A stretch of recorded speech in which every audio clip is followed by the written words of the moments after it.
afternoon. So, Okay. okay. So, okay. Hello, everybody.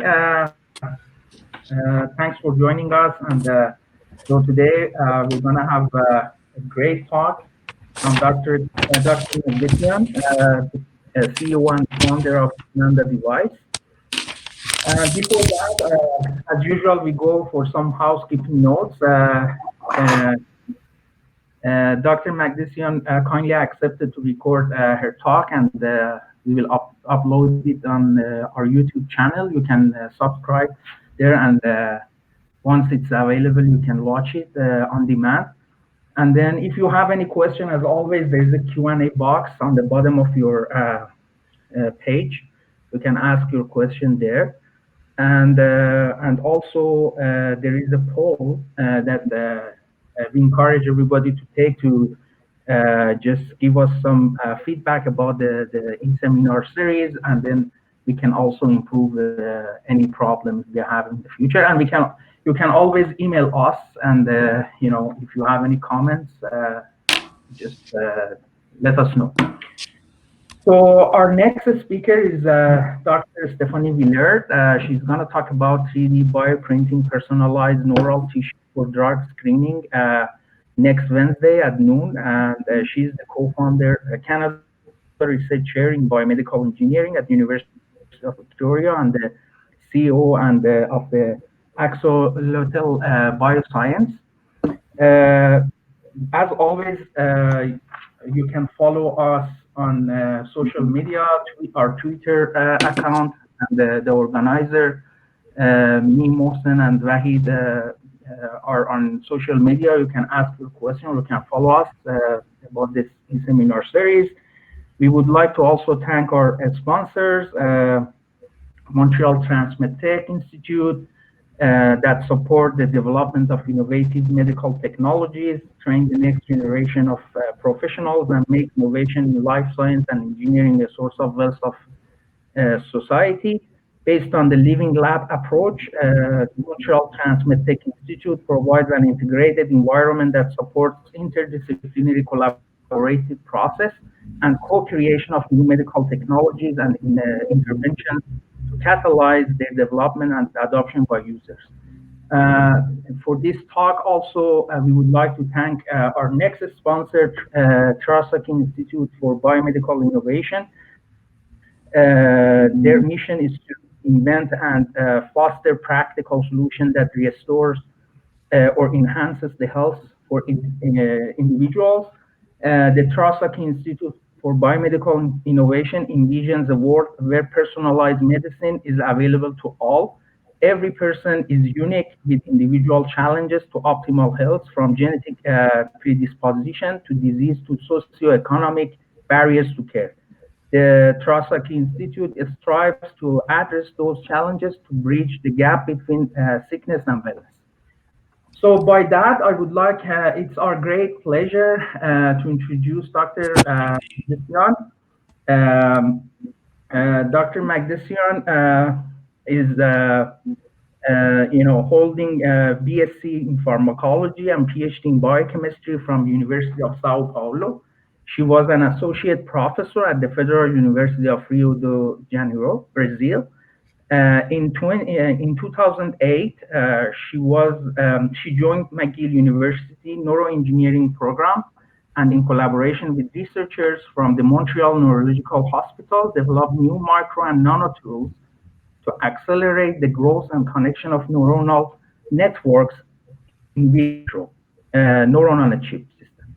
In 2015, she launched the company Ananda Devices to commercialize this technology to enable pharmaceutical, chemical, and cosmetic companies to perform toxicity testing, drug screening, and disease modeling up to 50 times faster and 90% more cost-effective than current methods. Dr. Magdesian is a scientist entrepreneur with over 20 years of experience in biopharmaceutical research. As the CEO of Ananda Devices, Dr. Magdesian was nominated for over 25 grants and awards in science and innovation, including the top 10 Quebec Discovery of the Year 2016, the 2018 show in Canada, and 2019 Cartier Women's Initiative Award. She's also an INSEE Fellow for Social Entrepreneurship. By this, I would like to invite Dr. Magdesian to share her screen and start her presentation. Thank you so much. Thank you all for the invitation. It's a real pleasure to be here, and I always enjoy talking to the public. I'm also a big advocate for some causes I will discuss during my talk. And I prepared a bit of a mélange of three things. So first is really a bit of technology, a bit of personal history, and a lot about the causes I think are important for us all to think about. So I will discuss how we can apply organ-on-a-chip platforms to support sustainability in biomedical research. So without further ado, thank you so much again for the invitation, and let's start with the personal story. I started my career as a biochemist. I was really interested in understanding how things work from the Margaret, sorry, I'm sorry, Margaret. I cannot see your slides. Human, do you see? Can you see? You are mute. So just a second, I will try again. Yes. Can you see it now? Yes, now we can see your screen, and then yes, perfect. Thank you. I hope it's working. It's perfect. It's perfect. Great. So yes, applying organ-on-a-chip platforms to support sustainability in my biomedical research. I started this journey as a biochemist. I studied biochemistry, and then I got a degree in biochemistry and pharmacology. I was very much interested in understanding how things work at the molecular level. And then quickly, I got a position as professor at the University of Rio de Janeiro with the beautiful view of the sea. As you see here, it's on an island there. And then I came to McGill because soon I realized that we do not have the proper tools to understand how biochemical events happen inside cells or even outside cells, how those cells interact with each other and what happens during this interaction. Especially when we're talking about neuroscience, which was my focus. All the structures are in the micrometer and nanometer scale. And the end point was, we need better tools. And then I joined the neuroengineering program at McGill that was starting with Dr. David Coleman in collaboration with engineers and the physics department from McGill. And I learned a lot from the nanophysics side in this collaboration. And finally, I saw the opportunity in 2015 to apply this knowledge to the market. I saw we could have a much larger impact. And I definitely left academia with the goal of scaling up the technology, bring it to the market, and help other people that could profit from this technology to accelerate their research, to bring better medication for patients, and hopefully much more. So I'm very happy to celebrate now at the end of October, 5 years of Ananda Devices as a company. It's a big milestone for all of us. And let me tell you a little bit how it all started. So my vision was always to accelerate drug development because whoever ever was in pain or ever had someone in pain close to them know that it's horrible. And some diseases, many diseases, especially related to the neurological system, do not have a cure, and we do not have a efficient treatment for them. It's just, people have to live with suffering for the rest of their lives. And that's a terrible fate. We as scientists have the obligation to try to change that and to try to help them with better solutions. And what I realized here is just some facts. 92% of drugs, so I don't know how many of you are acquainted with the drug development process. To deliver a new medication to the market, first, this medication is tested in cell cultures and in animals. Next, it's tested in a small number of patients. Maybe now everyone knows well because you're following with the COVID vaccine that it's going over all the tests. So first it's tested in animals, then in a small number of patients, and then we go for a larger number of healthy individuals and so on and so forth until we're sure that it's safe for the population. Today, over 92% of drugs that pass animal tests, especially for neurological diseases, they fail in human clinical trials. So you imagine all the investment in testing something new. And then you say, why are we testing animals at all? Because animals are very necessary and very efficient, especially for cancer treatment. In cancer, animals work really well. Almost 60% of all the medication tested for cancer in animals reproduced results in humans. Why? Because animals have cancers, humans have cancer. When we talk about neurological disorders, most animals, they do not develop Parkinson, Alzheimer's, they do not develop multiple sclerosis, and so many other diseases that affect us humans. We have a different nervous system, and that's why the translation rate is so slow. Alzheimer's disease, for instance, has been cured over 500 times in rodents and never in humans. For us women, the situation is even worse because 75% of all the tests for new medication are first performed in male animals.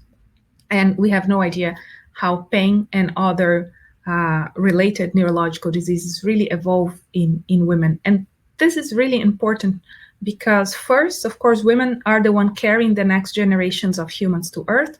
And second, because we can better understand how diseases work, right? We know that autism rates are higher in men, lower in women. So if we knew both sides, we could compare and try to find a solution. Alzheimer's is much higher in women, lower in men. So by equilibrating the testing in both gender, we would understand much better how we could develop new and more efficient therapies.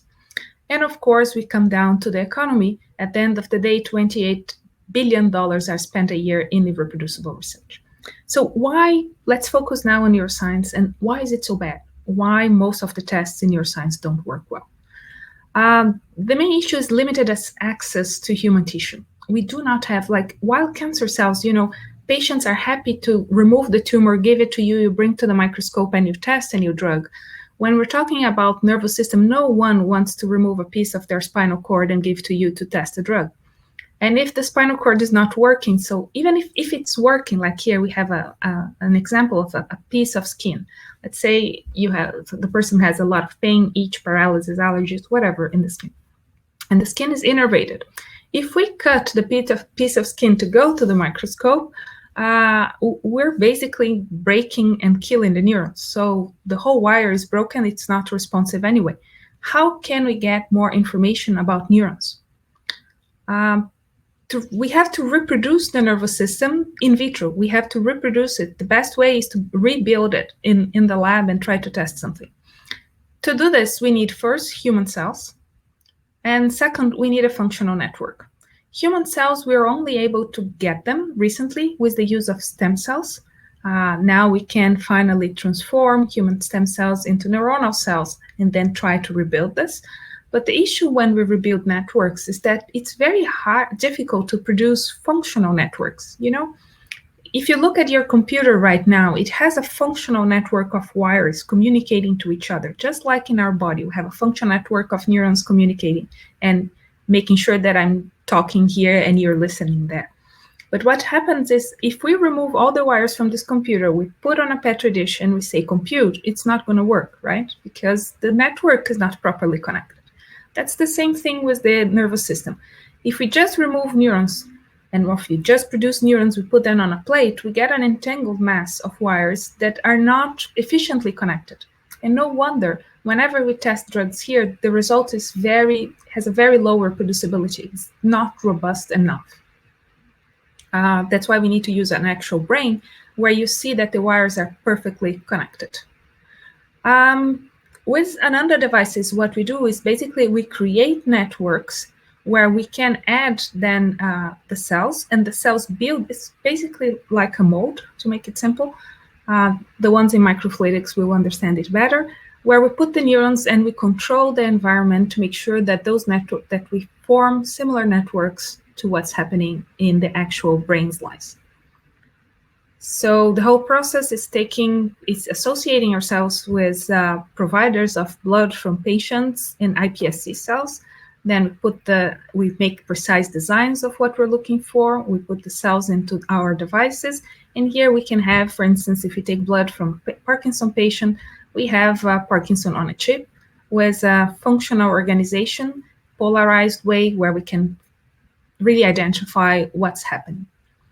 We built up on this technology and we created several other tools and, guiding the flow. I can go deep into the technology, but making a long story short, after 10 years, we have developed a lot of tools and a lot of ways to grow those neurons and connect them 60 times faster on a chip than they really connect in vivo. And this is an amazing technology, and it's something we published. We were very happy with it. But then now what? What's the next step? To really apply to the market, we have, if you're willing to have an impact with your technology, you have to see where can this be applied and how fast can we bring this? How fast can we help others develop new medication faster? First, let's look who is needing, who could use it. And what we realize is not only pharmaceutical companies need our technology, but companies producing cosmetics, chemicals, food industry, everyone needs an in vitro model for toxicity and efficacy tests. So it's not only about medication for neurological disorders, but also about pesticides. I mean, what if pesticides come in contact with the human nervous system? What's happening? This is a agribusiness. If we talk about cosmetics that people put a lot in their body, this also completely change or might change for better or worse the nervous system. So it's very important to understand what's toxic and what's not. And there's a huge market out there waiting for solutions.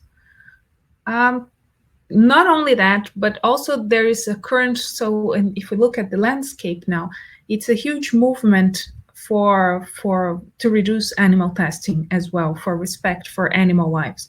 And some regulators are making this change mandatory. Today, over 67 countries have banned animal testing. So we are looking progressively for more alternatives to the use of animals. First, because they have helped us very much, but they are not the best models to model what's happening in the human nervous system.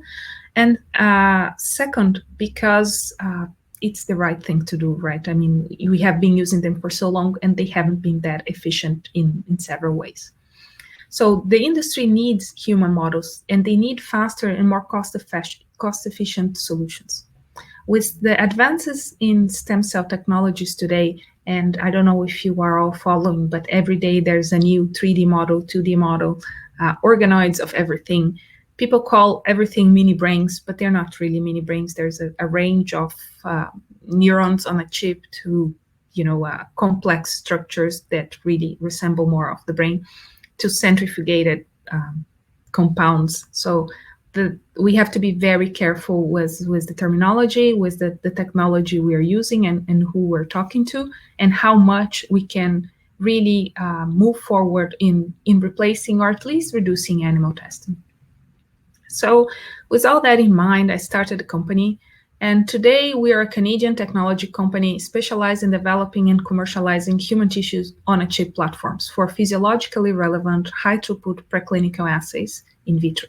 So it's a nice way of summarizing everything I said before. It's basically we're doing the pre-test, the preclinical tests for new medications or new products before they come in contact with humans. We have experience in neuroscience and tissue engineering. Today we have clients in 14 countries, and it ranges from scientists in academia that are using our devices and our models to also large corporations. And we have received a few prizes in science and innovation.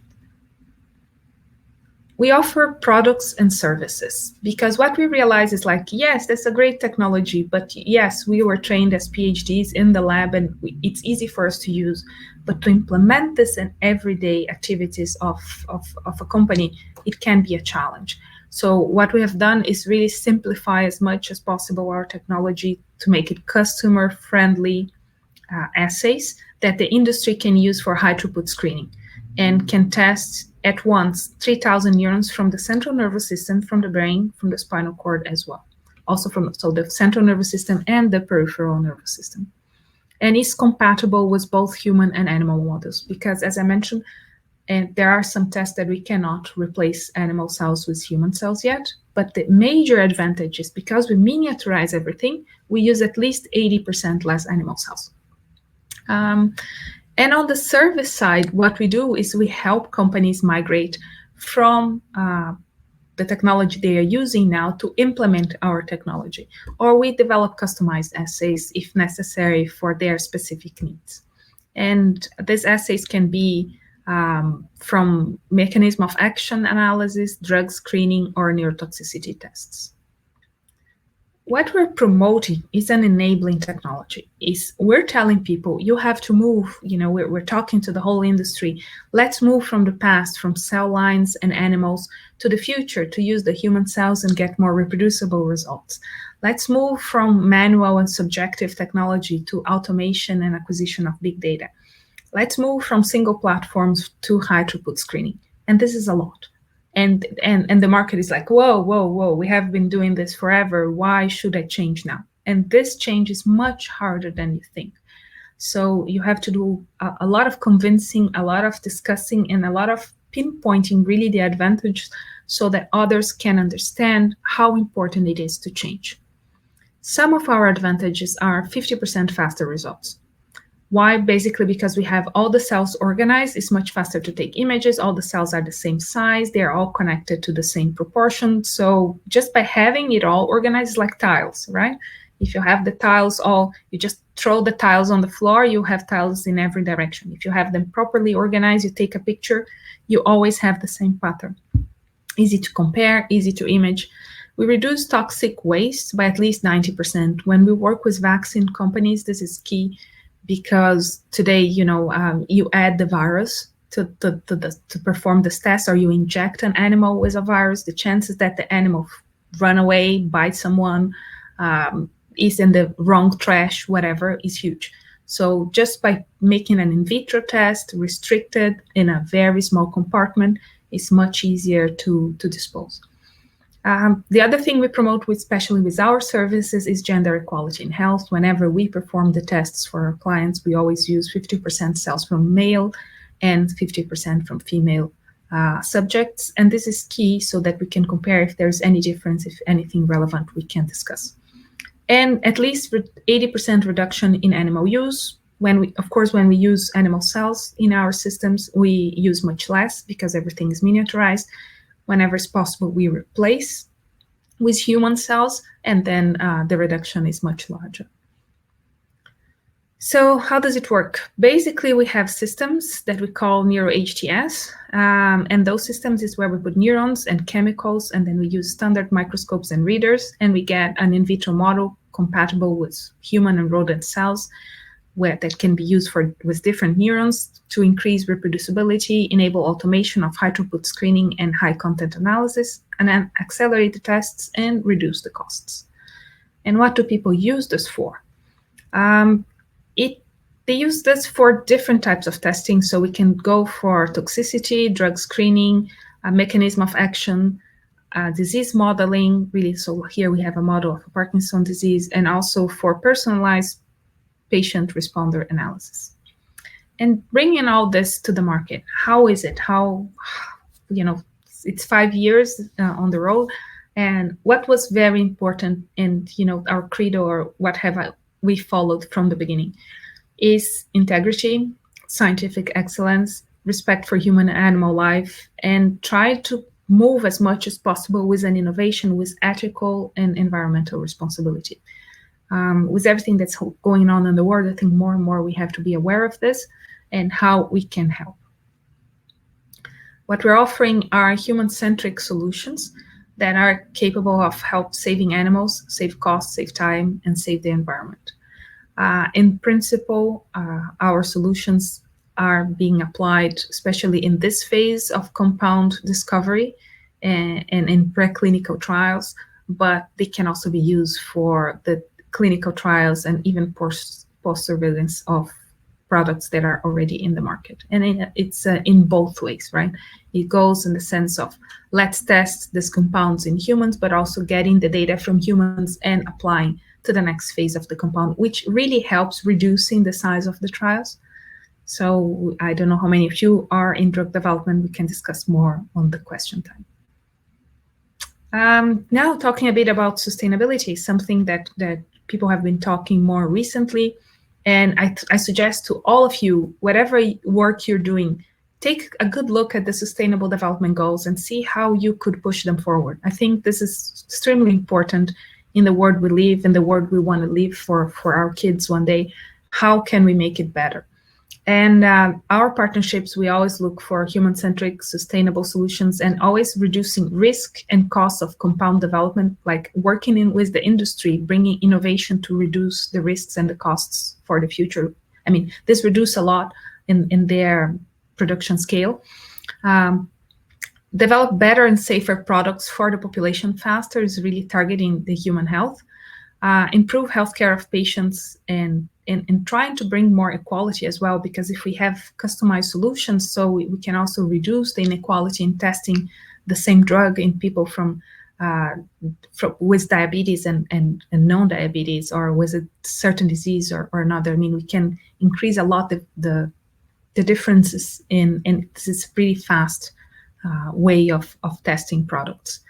We also can increase environmental safety just by using microfluidics. We miniaturize everything, reduce a lot the amount of toxic waste that goes away. And we support strategies to mitigate neurotoxic threats and also reduce gender gap in healthcare. It has been a lot talking about, a lot of people have been talking also recently about feminism, equal rights, equal pay, equal political opportunities, but healthcare is key for all of us. And as I said, women health is very important for the whole family. Very important, if you want to start a company, now I'm going more, I went from the personal story to the technology, and now I'm putting my hat of advocate. And if you're willing to start a company, go for the partners that make sense for you. I think that was the best advice I received. When you go there looking for investors, when you go there talking who I'm going to partner with, and I remember, first time you just go out and you talk to everybody, and then you meet all these people that are expecting you to have a startup and be the next Mark Zuckerberg. Are you a high school dropout, a boy that opened something in his garage and will make $1 billion company the next day? And this is not our profile. We're in biotechs, right? Everyone knows that we need expensive equipment. I finished my master's, my PhD, and all my studies, so I have nothing to do with, Mark Zuckerberg or this model. Then it's very important to look for partners that also support your goals. And there's plenty of people out there. There's plenty of people out there that will support your goals and will support you in this journey. I have a big thanks to SheEO, which is a group supporting women entrepreneurs working on the Sustainable Development Goals. They're based in Toronto and has been one of the best partnerships that we had since we started. Some of our investors came from the SheEO team, and it has been really it makes a complete difference if you're working with well-aligned team. Everyone is well-aligned. We have our goals, and this is key. Also, Desjardins is some of our investors here in Montreal, and some other groups that have helped us along the way. Advocacy. So, as I said, it's not that easy to tell companies to change the way they are doing things, to move for a different. So you have sometimes to really be out there and speak to the ones making changes, to the regulators, and try to show, how your technology can bring so much more value to the environment as a whole, and also for the company as a whole, and how can we promote that. So you have to be out and talking to everyone all the time. I know a lot of scientists like myself are more of an introvert type, are more like, yes, I have my ideas, I'm here with my microscope and I'm happy, but you have really to go out of your comfort zone, and you have to go there and debate with everyone about your ideas and your goals, your mission, and how they are going to help you achieve. If they are well aligned, things should work well. Awards is something that takes a lot of time, but it's really important that you pursue and that you go for it and you talk to as many people as possible. Gives you a lot of visibility. And it's interesting to note, because I worked for McGill for 10 years and almost 10 years, and I was running facility developing this organ-on-a-chip or microfluidic devices for different applications for a lot of people. And then when I was at Ananda, already 3 years, I left McGill, I was working for Ananda. I received a call from a professor from McGill and said he never heard of me, but he wanted something. So we had this partnership. We started a partnership together. And when I visited his office, it was in front of the microfab. I mean, we worked next to each other, probably crossed each other on the corridors several times. And he never knew that there was a facility at McGill developing this microfluidics. You see, this is such a small ecosystem, and people don't know about you. So to go to market, you have to make a noise, you have to talk to everyone, you have to go for the shows, and you have to present yourself, put your face out there, put the technology out there, and be willing to defend and show the importance of the change. About the team, building a team is key. I'm sorry, this slide is not updated because our team is growing almost. We are just hiring someone today. It's growing every day. There's a lot of things going on, but having, again, people well aligned with your goals is very important. So having our team still quite heavy on PhDs and scientists, because that's what we do. That's what we're always developing and adapting our technology to the needs of our customers. But we also have a strong financial and business development arm with our advisors, board of directors. And, having a great team, it's a lot of work as well. And it's key for you to reach your goals. So now, our presentation is basic to end. And I have 5 more slides. I don't know if I have time. I would like just to give some tips. Do I still have time? Sure. Yeah, plenty of time. So I don't know how many of you are students and are there looking for what to do next, but I think those are quite important slides for you just to think about. It's sort of a homework. I'm still a bit of a professor here. So first, those are the numbers of faculty positions versus PhD awarders. So it's about 7 times more PhDs there than academic positions available. The chances that you will get an academic position is not that high, but doesn't matter because there is a huge gap between what's happening in academia and what's happening in industry. And we need you and your PhD expertise to translate this gap. Really think about it, really think about your academic goals, if it makes sense to you to continue in academia or to go to the industry or to launch your own company and be a translator of what's happening between both.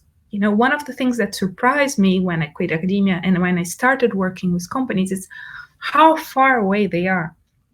Things that we do routinely in the lab, they are not implemented yet in the industry. So just by giving tips, but just by helping the industry move ahead with innovation, this is huge. And this has a major impact in a lot of people. So don't be discouraged by this slide, or don't be discouraged if you don't get that academic position you were looking for. There's plenty of people that need your expertise, and just try to find those. Creativity. The most cited papers are new techniques. I know everyone's looking for, oh my God, the Nobel Prize, or oh my God, the paper, this and that person got a paper in Cell or Nature. When we're in academia, we give a lot of value for a publication. But think more about, how also can you help others with this publication? Have you developed, and developing a new technique is huge. I mean, if you develop, let's say, you develop a screw, that's great. People can use it. But if you develop a screwdriver, you can help so many more people to really, close the doors, close whatever they need to do. So developing tools is key to enable new discoveries. Tools are enabling technologies. And that's how I consider our technology as well. We develop one technology, has plenty of applications, and I really hope it will help everyone else to accelerate their discoveries. And it's a great feeling having, developing a new technique. So most cited, and the number one, I guess it's the number one, I don't remember now. Yeah, the number one, the most cited paper ever is the paper for measurement of proteins. It's just the one that quantified protein in a solution. which is today a super basic test that everyone buy from a company. But you see, we all use it, and we use it in every day, and it facilitates the life of so many people. So try to go there. About diversity, I know a lot of us also don't like to talk about it. And even me, when I started and people said, oh, have you ever, as a woman, have you ever felt challenged in academia or here or there? And I said, no, but because I say no doesn't mean everyone says no. A lot of people are struggling, and seeing you as a role model, or seeing you that you're there, just an example, change their minds.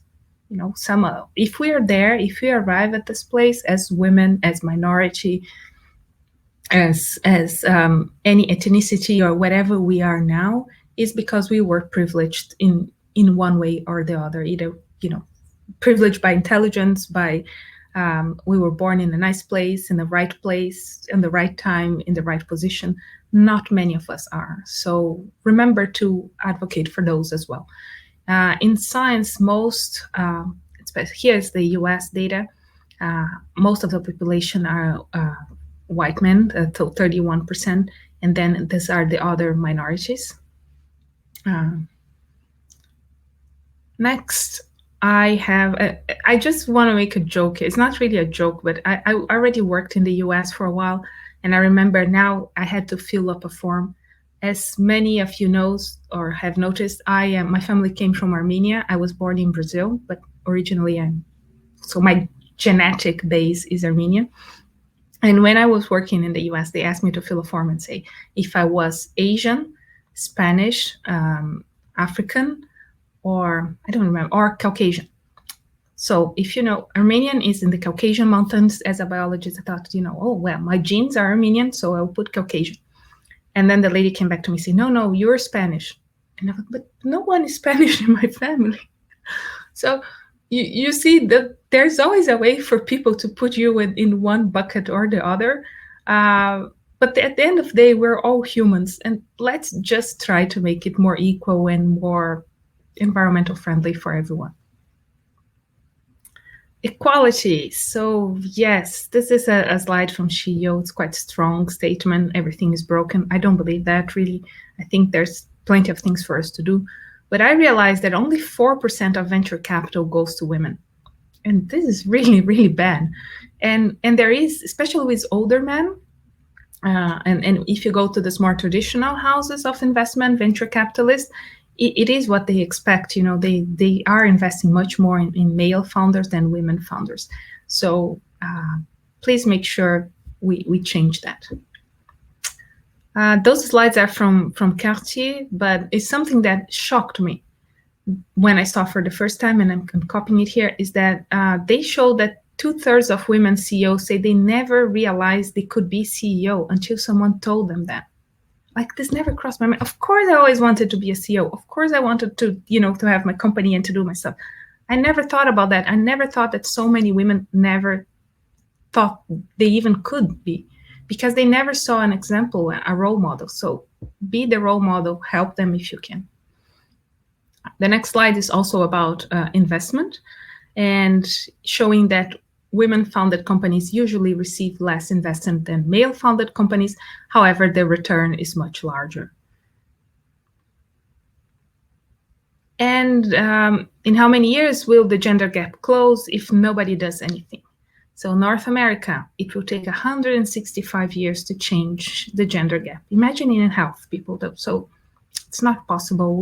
We have to go for a more equal and more consistent society as a whole. I mean, we all deserve that. And so at the end of the day, is there a difference or not? Yes, there is a difference. And I can say that because I am too a mother. I have 2 kids. I'm married. I have also other things to deal with besides my work, and everything I do. But it's all adaptable. I always say some tips. How can we change that? So first tip is, whenever you're going to buy something, ask if they have for women as well. For instance, when I bought the chair, right? I went a new chair for my home office, and then you go there and ask, and then the person presents you a lot of chairs and said, is there one for women that is not so wide here? And there's none. There's none. Most of them are for men. They have really wide shoulders. So why not design one that will make women's life more comfortable. Or at the physiotherapist, if you go, where did you learn the techniques for massage? Oh, they're all based on male muscles.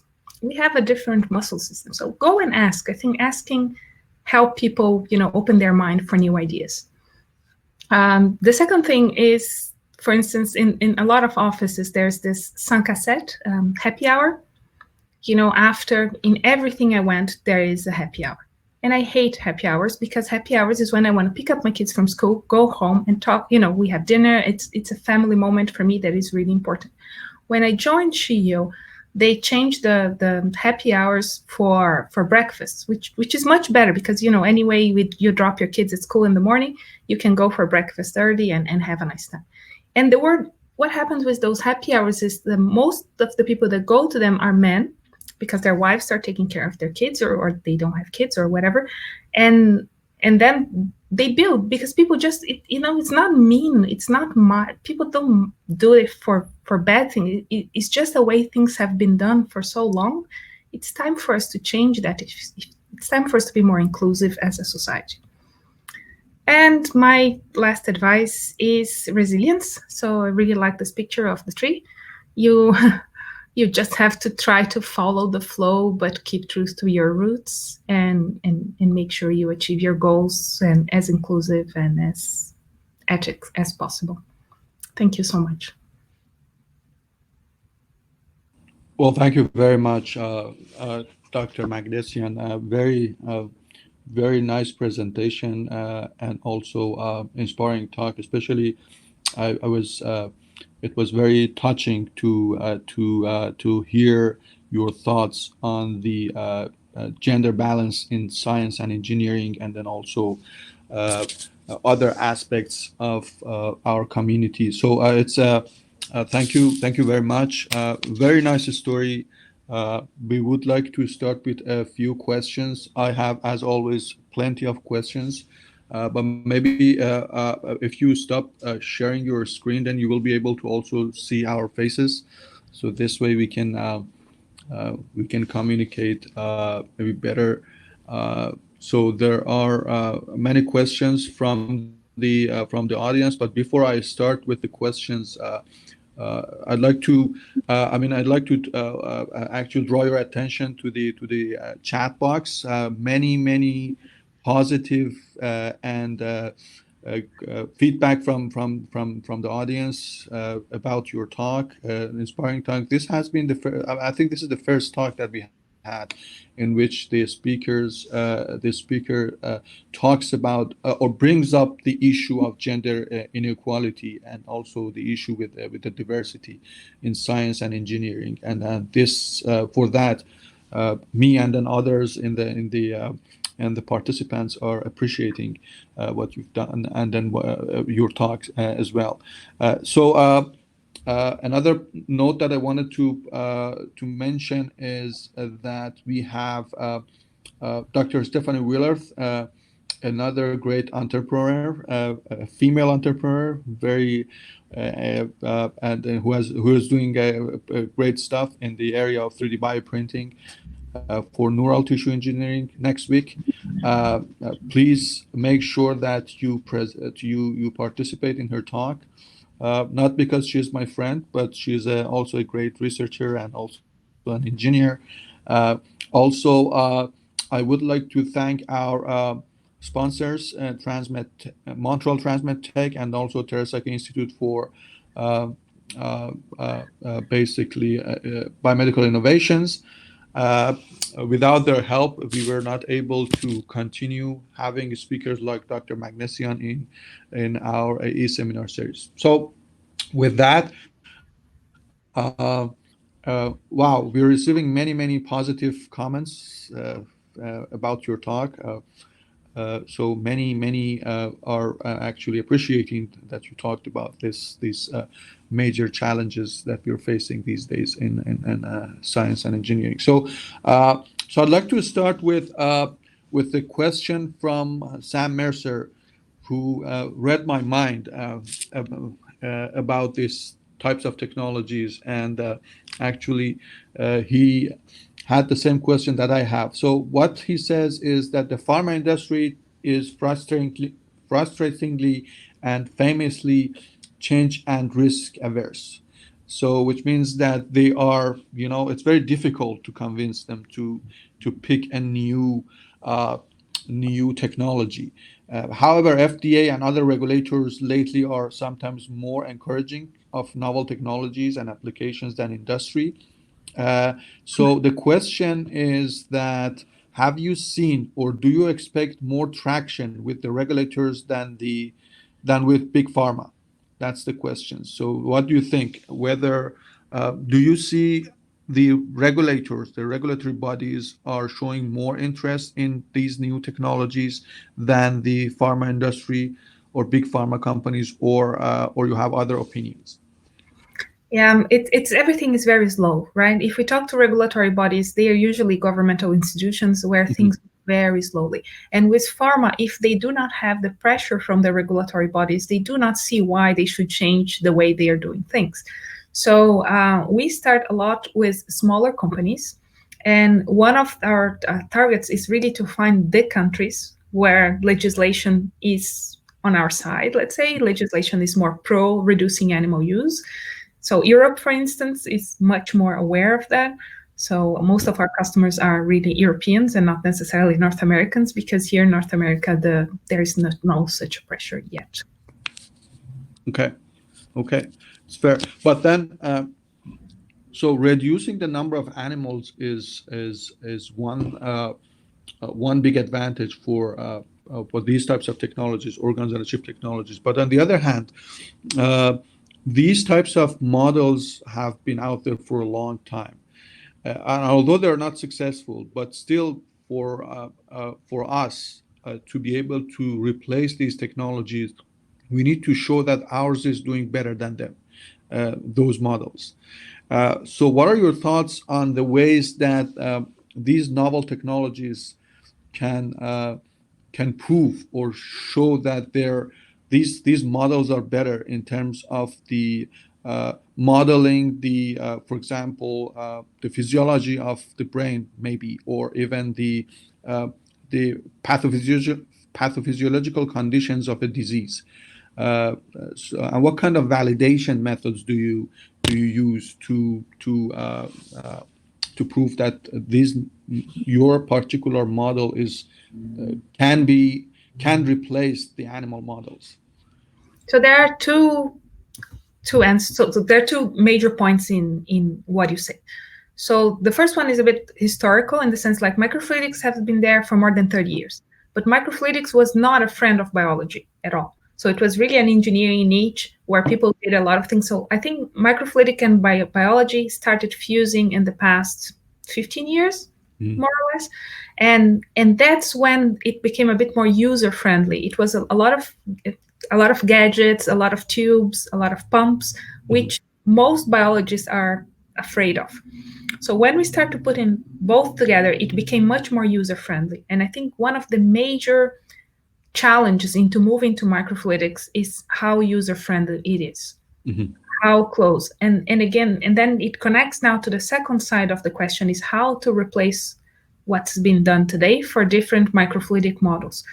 And the first big gap is really the technology gap. It's really the user-friendliness gap. Like, how can we go from something really hard to, it's easy, they are used to do something, and now they have to change to this whole completely different environment. Like, I know there are some microfluidic companies in the market now. People have to buy everything new. They have to buy the new incubators, new microscopes. It's not just changing, A for B. You have to change your whole lab to adapt to technology. So I think this is really hard to convince them to change that much. Yeah. Second part of the question is more about the models. There's no good model, because no model will completely replace a human being. And even if we test in one human being, we will not have the answer for all the human beings. So we have to be, that's what I said at the beginning, we have to be really aware of what are we giving to the market. So I'll give you an example from the neuro side of things. Nowadays, a lot of people are talking about mini brains. And there are some really, like, there's a group in San Diego doing this great mini brains where people can even detect, they claim consciousness. So the neurons are firing together. So this is a model with multiple cell size in a certain dimension. This is super complex. It takes several months to prepare. It's not feasible to the industry to change to something like that and reproducible in quantity. But maybe the industry doesn't need to replace this tomorrow, you know?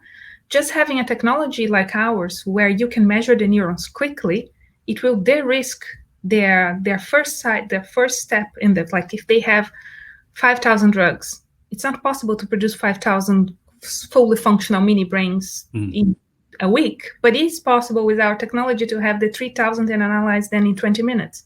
So you will de-risking, and you have several different models for different questions.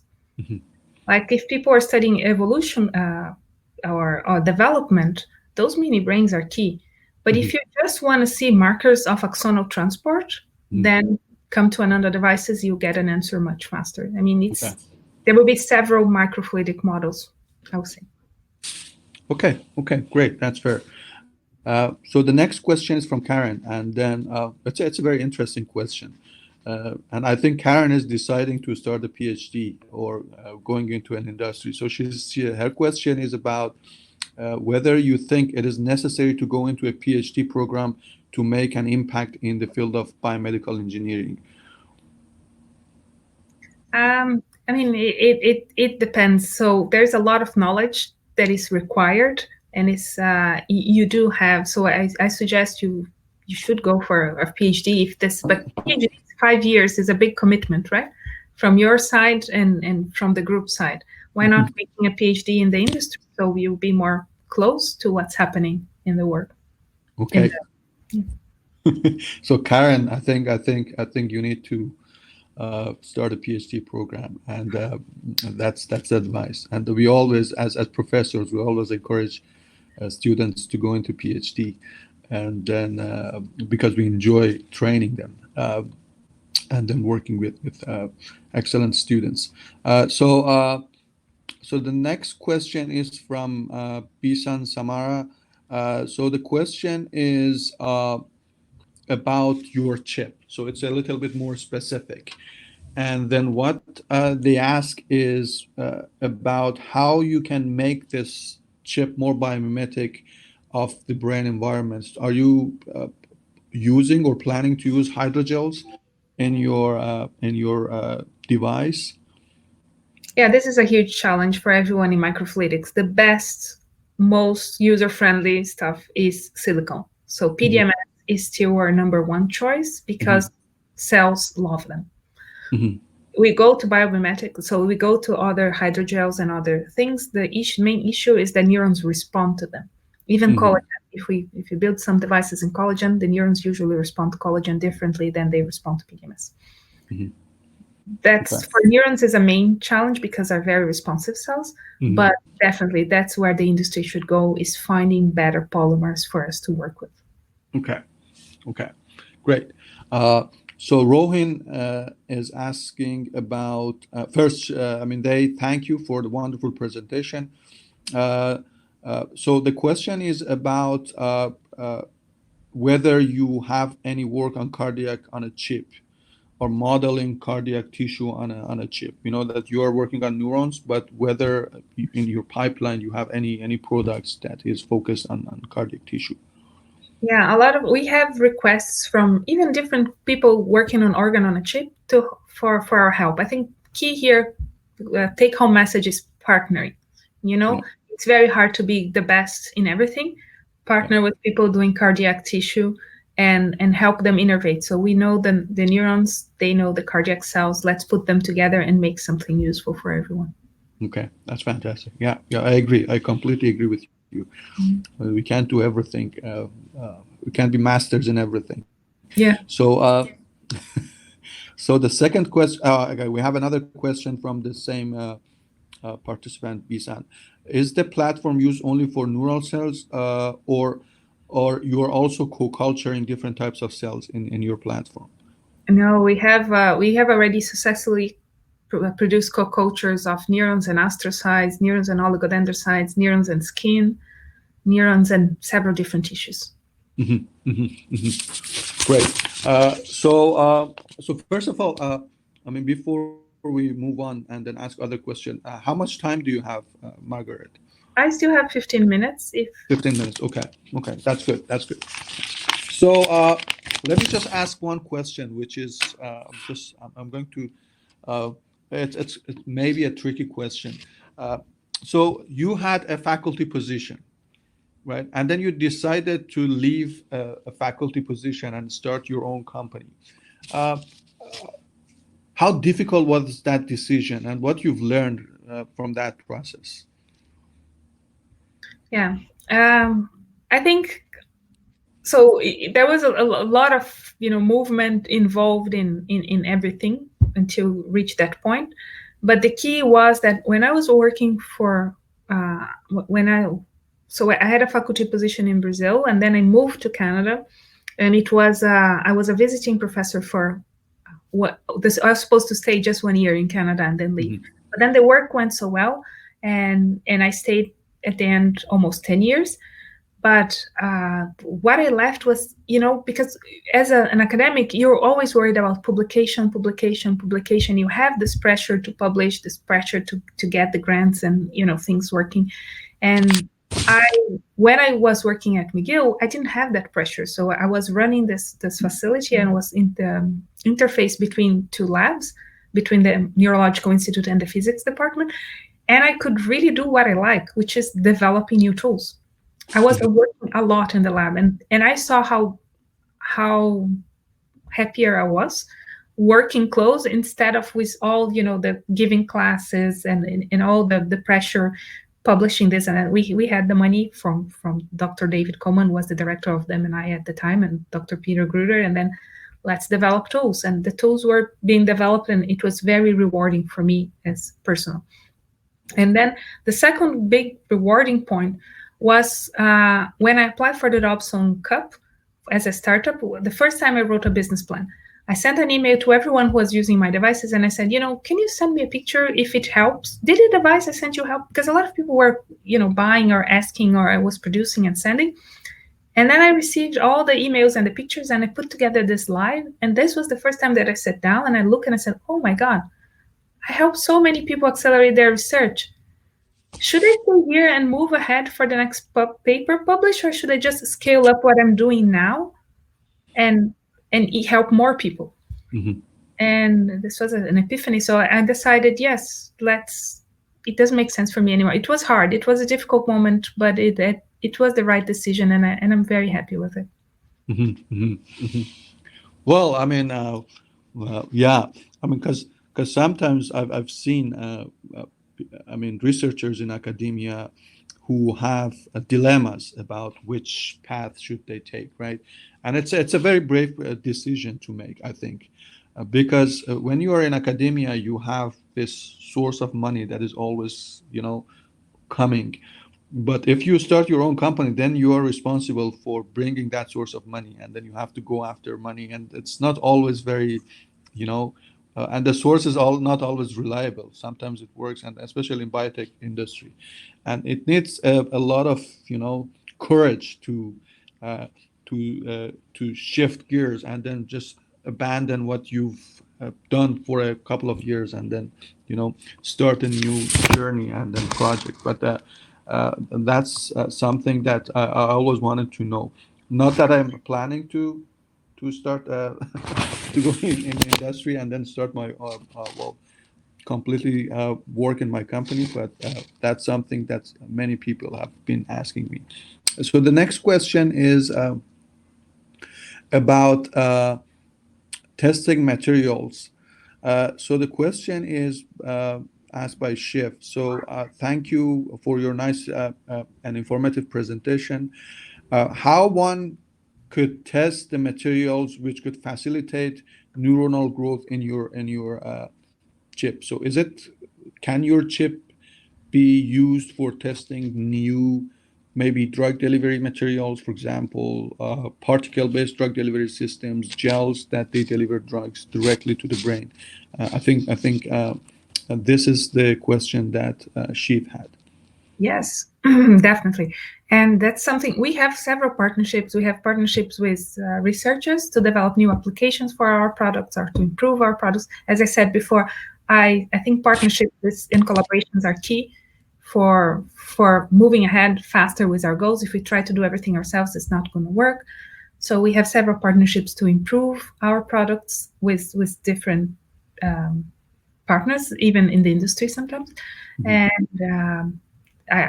if you're looking for, if you have something you think is worth, please contact us. contact@anandadevices.com. We're always looking, and I think the key for the future is finding better materials for the microfluidic devices, because we all know the restrictions of PDMS, but on the other hand, from the biological side, PDMS is the most friendly material for the cells.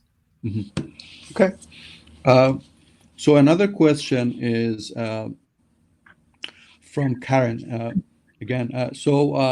What is your perspective about having these platforms accessible easily for hospitals? Are we close as a society? So the question is maybe is about taking these devices, giving it to a surgeon, and then asking them to a neurosurgeon, and then asking them or allowing them to use that in their maybe a surgery room, operating room. Yeah, I think it could be useful in the future to take the cells from the. So what I hope is that we'll quickly take cells from the patient, put in our devices, get a model of their brain in a few weeks, and be able to test therapies before the patient use them. For instance, for Parkinson today, right? The patient stays in a different medication for 6 months, and sometimes it doesn't help at all. So it takes 6 months to realize if the medication is efficient or not on the patient, and then it changes. And in all the 6 months, the condition of the patient is deteriorating. If we had an efficient model of the patient's cells in vitro, that we could quickly have an answer how the patient, to predict how the patient will respond to the medication before giving them, or before the 6 month, the window, I think it will be very beneficial. And that's our goal. But how close are we to this reality? Imagine talking to the hospitals about it. We know all the hospital costs. Like, lucky we are here in Canada, but imagine in the US now. Especially, I think COVID is changing a lot of things, because COVID really brought the importance of patients' response to something, and how variable and critical this can be. Okay. So get there. Yeah. Well, the next question is, so it's from Karina Martinez. So what they ask is, I was wondering how adaptable and flexible are your company's microfluidic devices, in particular considering that the biomedical field is subject to constant changes in technology, software, research findings, etc. So what suggestions do you give to allow for higher adaptability of devices to technological changes? Yeah, I think that's why we offer products and services. We have products that are the ones that we know, no mistake, people can use it, do perform the test, everything is fine. And then we have the services, which is adapting our technology to the company's needs or to the customer's needs. And once it's adapted, we give them training, we validate with them. It's a very iterative process from the beginning to the end. And we have been very successful. We had a partnership with L'Oreal, for instance, that was quite successful, and with other companies as well. Wonderful. And the last question is from Ali Reza.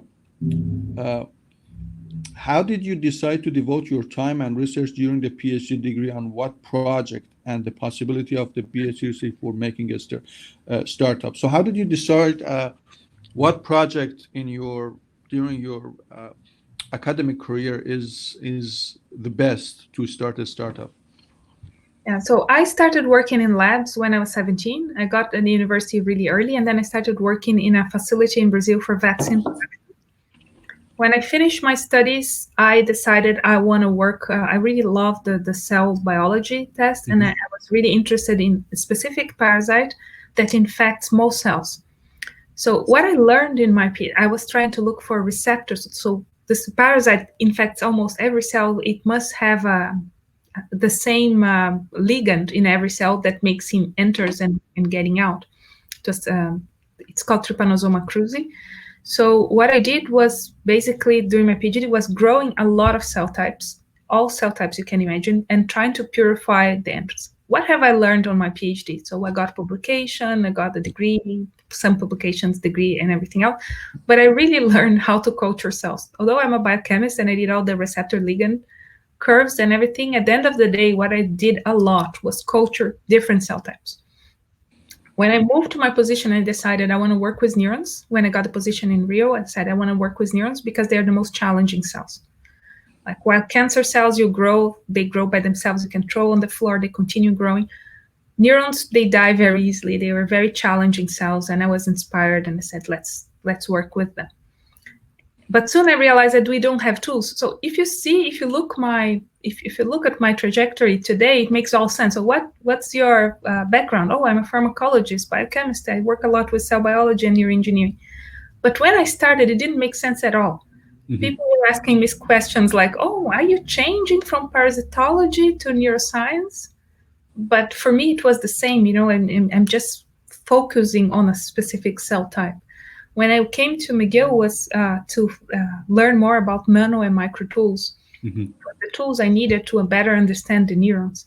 So during all this time, for me, made a lot of sense. But from people looking from outside, I was jumping from one field to the next. Mm-hmm. And today it's key because I'm talking now to a pharmaceutical company.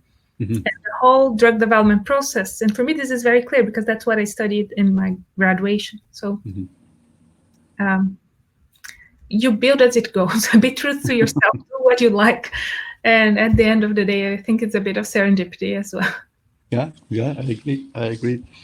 Well, I personally have no more questions, and I think we are also running out of time for you, Dr. Magdesian. Human, do you have any questions that you wanted to ask? You're mute.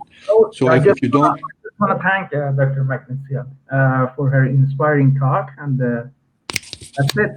Mohsen, can you just I share the screen so you can go ahead. Sure. Thank you so much. Oh, okay.